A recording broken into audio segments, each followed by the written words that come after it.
going up the houses and should wear a mask. And as for handing out the candy, leaders suggest... Fuck sakes. Saskatchewan RCMP are urging drivers to be extra cautious this evening. More people They will encourage be them out to and wear about this masks, evening, and then more you have it's a season on masks. on this spookiest time of the year, Halloween. To make sure scary stories stay fictional, the Mounties are reminding drivers to follow the speed limit, keep their eyes on the road, and don't drive if impaired. During the Thanksgiving weekend, nearly 1,000 speeding tickets were handed out across the province. 48 individuals were also found caught driving impaired.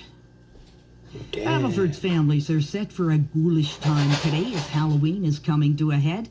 Turnout amongst families participating is expected to increase with less restrictions in place from the federal government compared to 2020. Several homes are particularly decked out for the occasion on both sides of the river. Prime Minister Justin Trudeau says the G20 needs a sense of urgency to address the growing threat of climate change. His comments on Twitter came as the Leaders Summit in Rome has kicked off its second day with a session on climate action. The key sticking point as the G20 summit wraps is the deadline to reach carbon neutrality or net zero emissions. Leaders have made a compromise commitment to carbon neutrality, quote, by or around mid-century, rather than citing any specific year. The federal government plans to compensate those who face discrimination through the on-reserve child welfare system. But on paper, the court battle continues.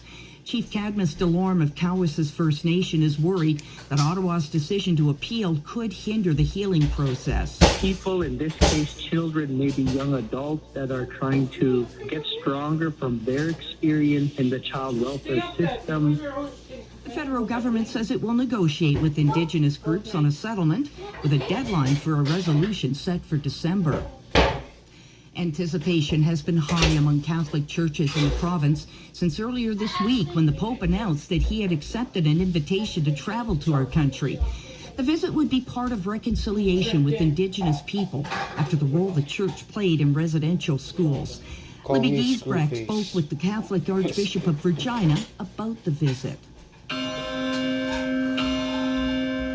The Pope coming to Canada is a big deal for local faith leaders. Pope Francis has always embodied a vision of church that has deeply resounded for me. He is deeply committed to dialogue, to encounter with other people. Archbishop of Regina, Donald Bolin, says the Indigenous people he's been walking alongside are just as excited for the visit as he is. I believe that it will be a great gift for us. And